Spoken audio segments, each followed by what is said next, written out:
Labour has suspended its proposed strike action 24 hours after embarking on nationwide protest against removal of fuel subsidy. President of Trade Union Congress, Festus Osifo, announced this during an interview with newsmen. He said the labor leaders who had earlier met with President Bola Ahmed Tinubu extracted some commitments to some of the issues raised during the meeting for immediate implementation.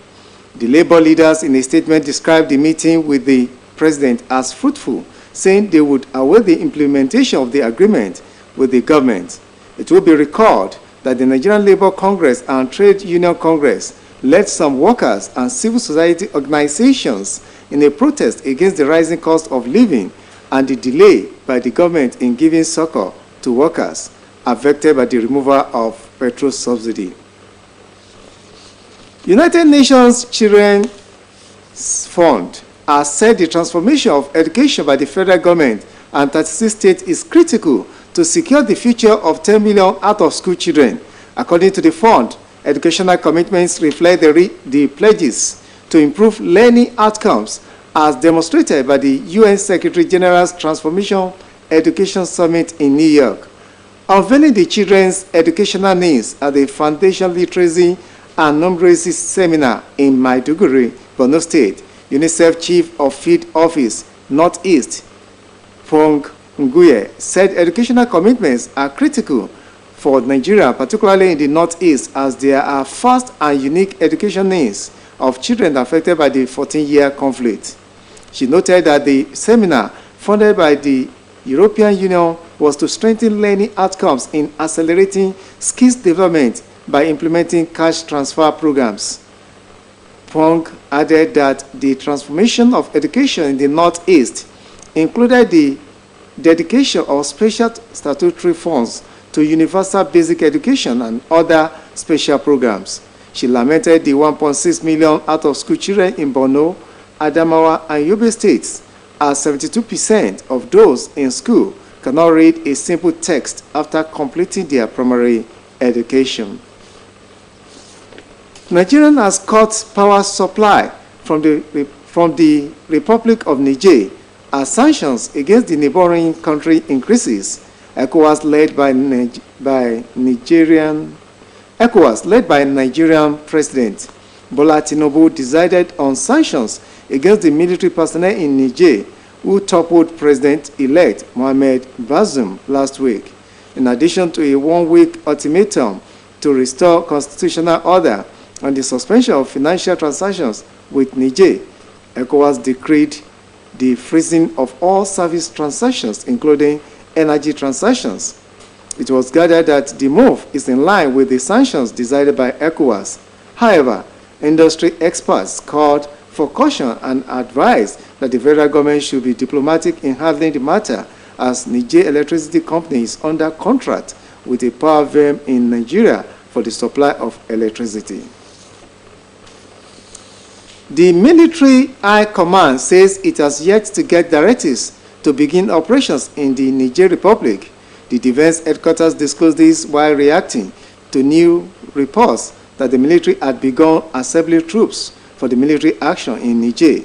The Economic Community of West African States had imposed several sanctions on the military junta in the country and also issued a 7-day ultimatum to return power to a democratically elected government. The ECOWAS threatened to commence military operations in the country should the junta ignore the ultimatum. However, in a statement by the Director of Defense Information, Brigadier General Tukur Guzo, the defense chiefs in the region are still meeting in Abuja and would submit their plans to the head of governments and states for approval. He added that the armed forces of Nigeria cannot proceed with any operation in any of the member states of ECOWAS without a mandate from the authority of the heads of states and governments. And now to sports story.